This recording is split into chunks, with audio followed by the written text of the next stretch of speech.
Okay, Mohammed, do you have any question from previous slides or not? Okay, so today's our lecture is lecture number 7, and it's the last topic of our subject. So, have you done the assignments of 1 and 2, LO1 and LO2? Have your assignments are completed or not? So today we will learn about LO3. And what is LO3? It's be able to recommend improvements to secure a network for a client against cyber attack. Now here we have to recommend some improvement that how we can secure our network. And we are explaining this, we are recommending these improvements to a client. And how can you be protected or protect yourself from cyber attacks? What things you needed to do?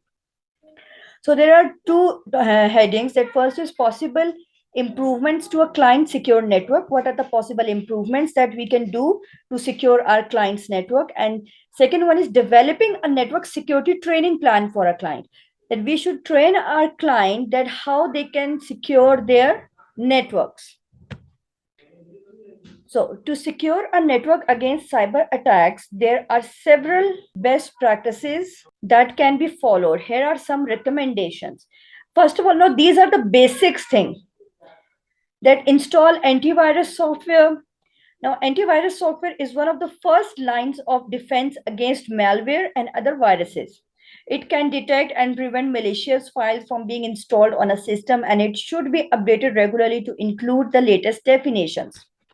So for instance, like if there is new virus that has been invented or that has been sent to other networks, and your antivirus also needs an updation, and now there is a reason that antivirus is being updated. That's because some new virus or new threat is coming, so you should secure your system or your device from that software. That's why the antivirus are being updated. Then create strong passwords. Passwords should be at least 8 characters long and include a mixed letter of numbers and symbols. Passwords should be changed regularly, and employees should be trained on how to create strong passwords. Now, tell me, not Abdullah, Muhammad Ayas, that what does a strong password mean? Just give me an example of any strong password. No, I mean, I need an example of a password that what does the strong password means, including numbers, letters, and symbols. How we can make a password including letters, numbers, and symbol. Just give me an example by writing a password. I mean to say, yes. So I want that. Okay, you are right. So that means a strong password that is hard to guess for other people. An unexpected password. Next one is segment networks. Now, networks should be segmented. What does segmented mean, Umar? No idea. Okay, Muhammad Ayas, do you have any idea? If we translate the word, it means to divide something in parts, I think. To divide something or to secure something into parts that they cannot be disclosed. Very good. Okay, ma'am. Networks should be segmented with well-maintained firewalls and intrusion prevention system, IPS, that are the safeguard that protects our network and are sending data or receiving data in the networks. Among networks to contain lateral infections, in addition, through audits and penetration testing should be conducted across all systems on a regular basis. Now, if we have some data and we are going to send that data, that is very confidential and very important. So, should we send that data at once or we should make a paths? Umar, Miss, can you repeat? if we are going to send some important confidential files, there is a whole file, or you can say there are many files. Now, what will we do? We will send all the files at a time to be secure that no one can hack our system, and before hacking we should just send the files away, or we will send that files in segments. Miss, I think we should send in segments. Yes, because now why we should send in segments? What do you think? to check that if we are having any problems with the security while transferring the files. Yes, sort of. We can have a check on that.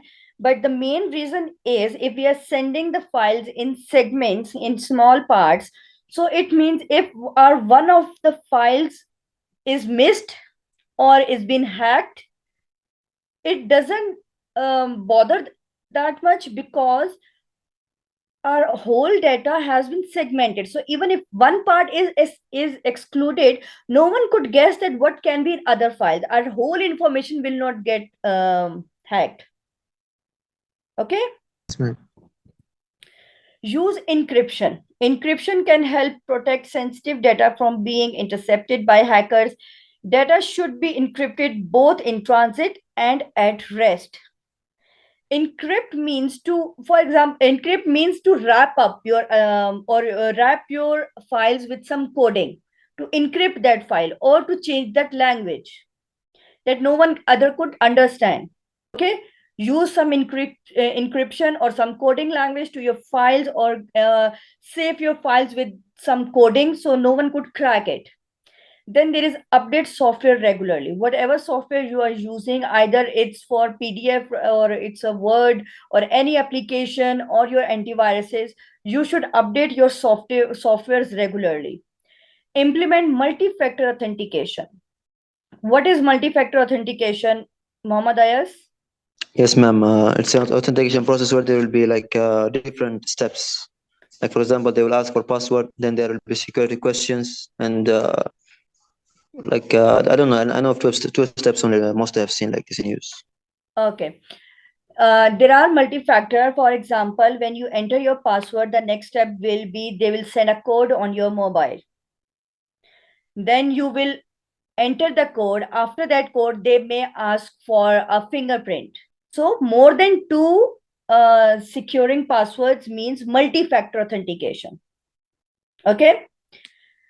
So which one of you has implemented multi-factor authentication to your social websites or onto your mobiles? Do you have? Yes, ma'am. Good. So multi-factor authentication adds an extra layer of security to a network by requiring users to provide two or more forms of identification before accessing a system. Then there is train employees. Now, train employees is a very important part, because if the person who is using a system is using a device, but he don't know that how to use it, then those softwares and updates will be of no use. An employee should know that what I have to do in what cases. So employees should be trained on how to recognize and avoid phishing scams, how to create strong passwords, and how to report suspicious activity. Now, determine possible improvements to a client secure network. To improve a client secure network, there are several steps that can be taken. Here are some recommendations. Now, there are some main recommendations, but there are many more also. Apply encryption to data. Encryption is a powerful tool that can help protect data from unauthorized access. End-to-end encryption ensures that the data shared through a network is secure and authorized to workers who can access the data. Encryption security measures are effective to keep a network secure. Now, encryption security scrambles the data sent from employee to employee or business to business. And if it is intercepted, it cannot be read by anyone without access. When the encrypted data reaches the correct recipient, the data is decrypted with a password that opens the information. Now, do you understand? For example, I will talk about this presentation file. Now, if I have to send this file to admin, so if I want to encrypt my data so no one could see my presentation, no one could hack it, or for example, there are many people in the admin, but I wanted to send to only one particular person. So what will I do? I will tell that person the password, that this is the password of my file. I am encrypting my data or my file. So, and you have to decrypt it. So now two people knows the password. One, the sender, other, the receiver. So even if there are many people in the admin staff, and or many people are using that admin's device computer. So no one could read my presentation unless until he or she has my password. So that is a safe way to save your files and data, and only those people could see and read your data whom you want to. Then second is set up a firewall. A firewall is a network security systems that monitors and controls incoming and outgoing network traffic based on predetermined security rules. It acts as a barrier between a trusted, secure internal network and other network, for example internet, this that is not assumed to be secure and trusted.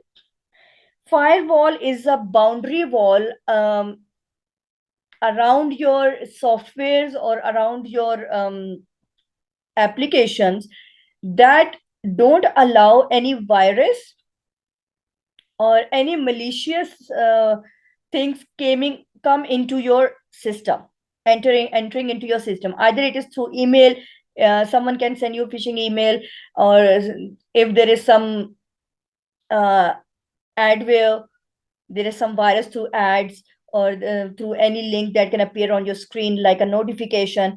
Firewall will notify you and they will protect you and your device. Then there is get a virtual private network, VPN. VPN is a secure private connection between a device and the internet.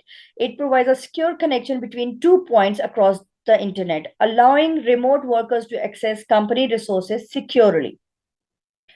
Private network is really important. If you're using public network, so that is bit, you can say, scary, because anyone can hack your IP and they can enter into your systems. That is so easy. So always use a private network so your data could be saved and no one could enter into your territory. Be consistent with network monitoring. Network monitoring is the process of reviewing and analyzing network traffic for security threats, performance issue, and other anomalies. It is important to monitor network traffic consistently to detect and respond to security threats quickly. Always see that if, for example, if your internet is not working, or it's stopping, or everything is being delayed, means the website is not opening, or the response from any website is not really fast that it used to be before.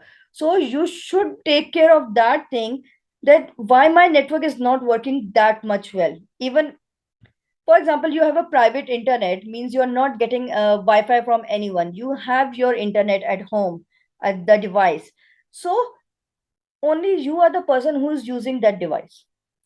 Now, for instance, by mistake, or someone has leaked your password and your neighbors could join it, so there is a traffic into your internet service that will become slow, or sometime it may be showing some issues, data is not uploading, or you are not seeing the websites at once. So you should consider that, you shouldn't ignore that, you should report that why is that happening. Then install antivirus and malware protection. Antivirus and malware protection software can help protect against malicious software that can compromise our network security. Update software often. Again, you have to update your softwares again and again, because updation is for obviously some reason.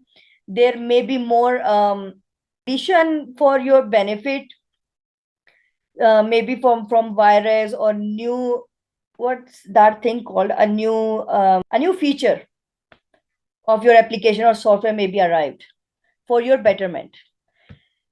Again, create strong passwords, set up two-factor authentication, and educate all employees. These are the all previous headings that I have discussed with you. So, any question regarding assessment number 3.1? No, ma'am. So far, no questions, ma'am. Okay, good. Our next one is network security training plan for a client.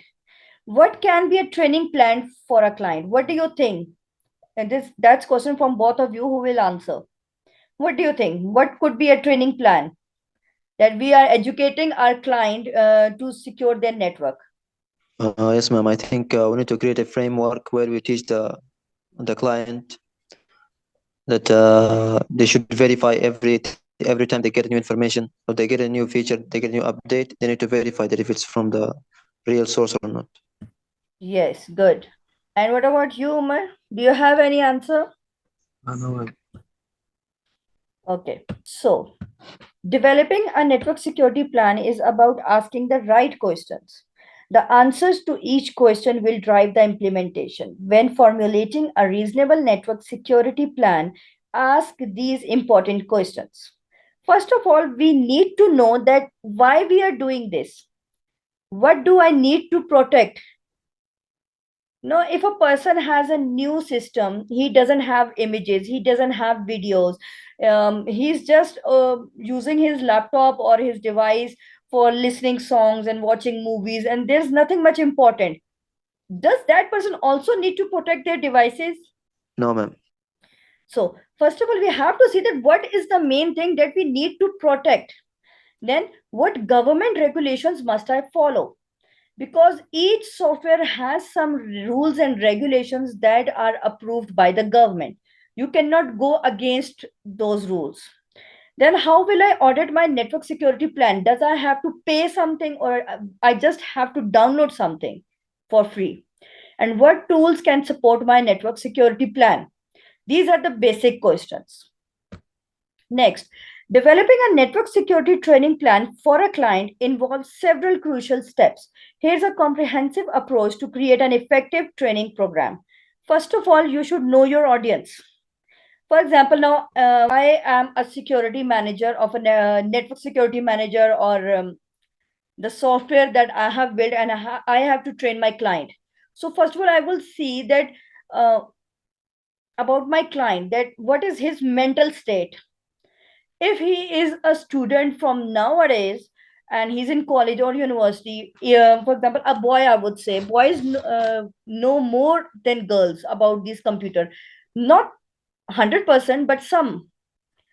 If some girls have their brothers, so they will not know about computer that much, because their brother may help them. Like me, I would I will say about me, because I have my elder brother, and ever since we bought a computer, everything, Windows and antiviruses and other plans, everything was held by my brother. So I didn't knew about anything. But when I bought my laptop, I bought my own personal device, then I started to know about these things. Now we have to see, either our client knows about security something, or he doesn't have any idea about security. Secondly, set clear goals and objectives.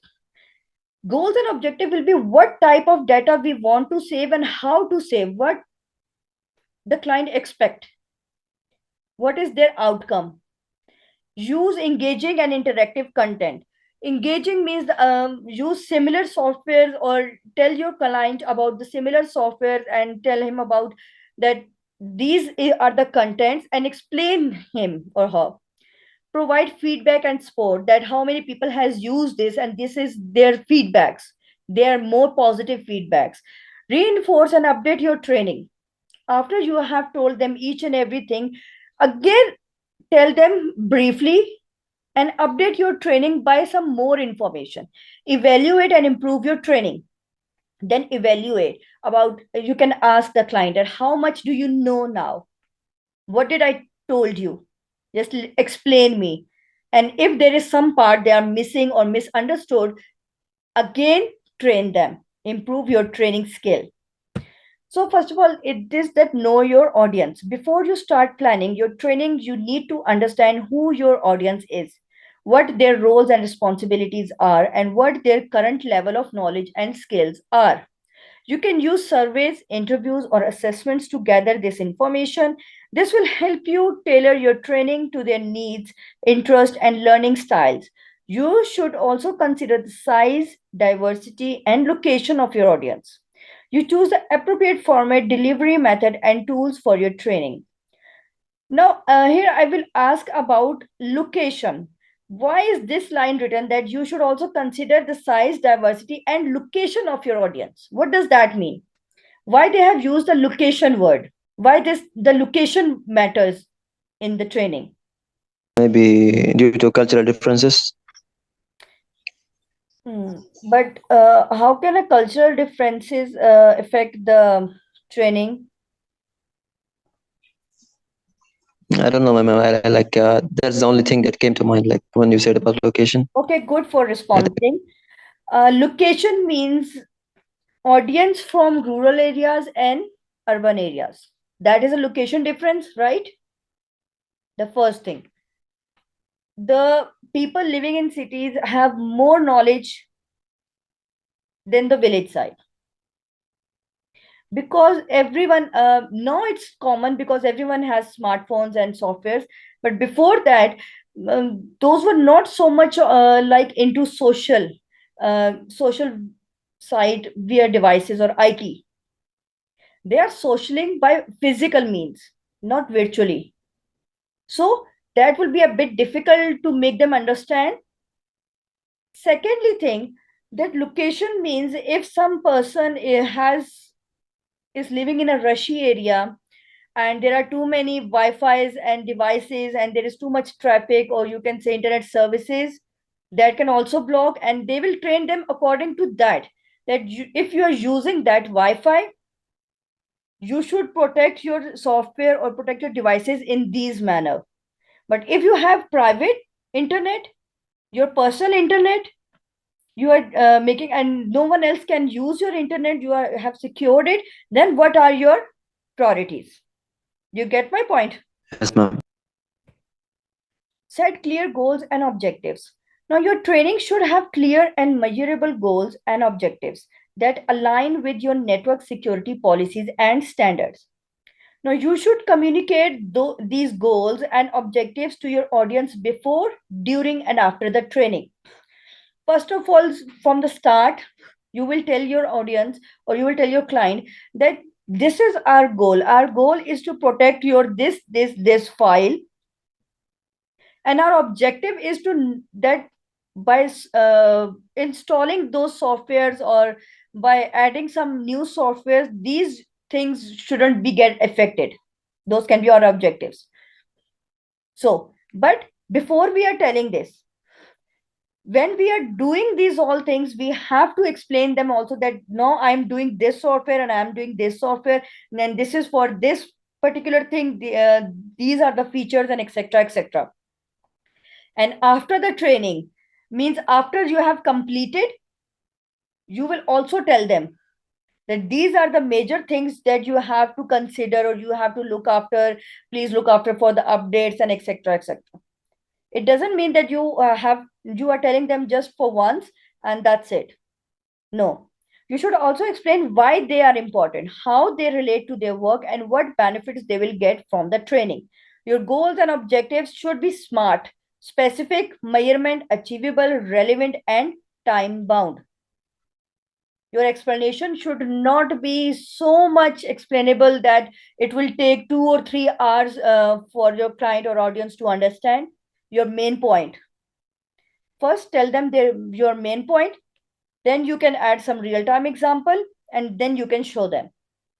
That's it. You should limit a time, because if something is like very explainable, client or audience may get confused that what does this mean, because everything or every line can have 2 or 3 meanings.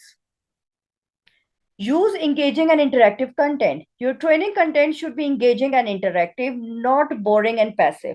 You should use a variety of media such as videos, animations, infographics, quizzes, games, or simulations to capture and maintain your audience attention. Now tell me, if you are attending a seminar or in a presentation, if that presentation is I would say 2 or 3 hours long, and they are not using any animation or videos, or there are no any graphics, would you take interest in that or not? No, ma'am. The thing that are attracted by you, or you are attracted by some colors or some graphics, some people don't understand the theory, but they understand well by watching something, watching some animation or watching some picture. Okay, this they that is their meaning. I would give you a real time example from my time. when I was, I think, in school or college, there was a half duplex and full duplex form. uh, I don't know what that was called. I think in networking that was something, that what does half duplex mean and what does full duplex mean. So I wasn't understanding about that what they mean by half duplex, what does they mean by full duplex. But when I see those images, then that half duplex means that one at a time, and full duplex means at a time persons are talking or sharing something. But by the image I understand really well. So that is the difference, that if you are not understanding something by words or explaining, or for example, if someone is not understanding about the theory, only the theoretical part, if I'm explaining it to you, when I will give you an example from real time, maybe you can understand it better. So we should have a variety of explanation methods with us, so everyone could understand. You should also use real life scenarios, examples, and stories to illustrate your points and make them relevant to your audience. You should avoid using too much jargon or acronyms or technical terms. It means a more difficult words or um, synonyms or other type of acronyms. It may include the taunts way, and explain them clearly. When you do, your words, your speaking style, your communication level should be friendly and listenable. Your voice should be not too much loud and not too much slow that they just fall asleep listening to you. You should be active and make your audience active as well. Provide feedback and support. So, your training should not be a one time event, but a continuous process of learning and improvement. You should provide your audience with feedback and support throughout the training and beyond. You should use different methods of feedback, such as test, survey, or evaluation, to measure your audience progress, performance, and satisfaction. You should also provide them with support resources such as guide manuals or FAQs, means frequently answers questions, to help them apply what they learn to their work. So this is as a seminar, you could say, yeah, or a question answering session, you can say, that when in a class, like teacher taught you about something, and if you have a question in between your lecture, you ask with raising your hand, and that is frequently asked questions. And after the lecture has been finished, if the teacher asks you about the, okay, now do you have any question, or do you have any confusions, or do you have understood it well, so, or which part do you understand much more, and do you have any real time example by understanding this lecture. So that is the feedback and support. A communication level should be that good, and it's not only a one time. When you are giving a training to someone or your clients, so be assured that your clients and your relationship is on that level, that your clients can anytime ask you any question about that thing. So that is a continuous process, not a one time process. Okay. So next is reinforce and update your training. Your training should not be a one and done deal, but a regular and ongoing activity. You should reinforce and update your training to ensure that your audience retains and refreshes their knowledge and skills. You should use different methods of reinforcement, such as reminders, newsletters, or refresher scores, to keep your audience engaged and motivated. You should also update your training to reflect any changes in your network security policies, standards, or threats. Now, the trainings about network security will not remain same always, because when there will any new software or any new virus will came or any new information will came, now it's your responsibility to update with them with that technology or with that knowledge. So make sure that you are giving again training if something new had come, or if some new employers or clients have came, you have to tell them also. It's not only one time, but with every each and every client you have to do this training. And if something new comes up, you should make a reminder. You can arrange a new training session, or you can make a newsletters, or you can send it a video about that, to keep your audience engaged with you and motivated about those updating about network security policies. Then there is evaluate and improve your training. Now, if in my university time, I would say there was a teacher and she was teaching us software engineering. So first, after 2 or 3 classes, our whole class were not able to understand about teachers' way of teaching. Means we were not getting any positive impact. We couldn't understand. We barely understand some things. So it was very difficult for us that we don't know what we are teaching, what we are getting learned, and why we are teaching this, learning this software engineering subject. So then we complained about that teacher. After that complaint, that teacher totally changed its way of teaching. After understanding that students are not getting my point in when I'm delivering the lecture in this way, so I should change my method. So when she changed her method, we begin to understand, because previous she was telling us about the lecture in on her level, with a professional level and with a more technical words. And like when someone says, okay, now this means this is it, and you know what is it, but we don't know. Please explain me, like you're explaining to a kid a new thing. So your training should not be a static product, but a dynamic process of evaluation and improvement. You should evaluate your training to determine its effectiveness, efficiency, and impact. You should use different methods of evaluation, such as feedback, analytics, or audits, to collect and analyze on your training outcomes and outputs. You should also improve your training based on the results of your evaluation and make any necessary changes or adjustments to your training design, content, or delivery. Now, in class, you have many students, and every student's level of understanding is different. Some students can understand technical words, but some don't understand. So we have to use some real time examples, or like when we are teaching a kid, that if I'm teaching my kid first time any new thing about behavior or environmental changings or anything, so I will start with the basics. See, no, this is our home and this is called surrounding, these are our surroundings, and now you have to explain it like he's getting this one time.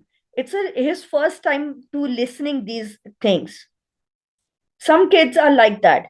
So improve your training according to your audience, and then plan it forward. What you have to plan it forward. Network security planning gives you a roadmap for your company to operate securely and safely. The creation of this strategy needs you to have a complete understanding of the business and executive leadership support. Remember that the plan must be enforceable, deliberate, understandable, and educational for employees to practice. Now, after you have given the training to your employees or your clients, now plan for it forward. Now what next we have to do after training? Obviously we have to implement those things. We have to create strategies about securing our network, and for that we need a leadership support, obviously. Okay, here your class ends, and do you have any questions? No, ma'am. No questions so far. No Okay. doubts. Okay. So next class will be our assignment class, and read out Okay, ma'am. all the lectures from the start to the end. And if you have any query regarding assignment or regarding any topic, you can ask me in your next lecture. Okay. Okay, ma'am. Okay. Thank you so much, class.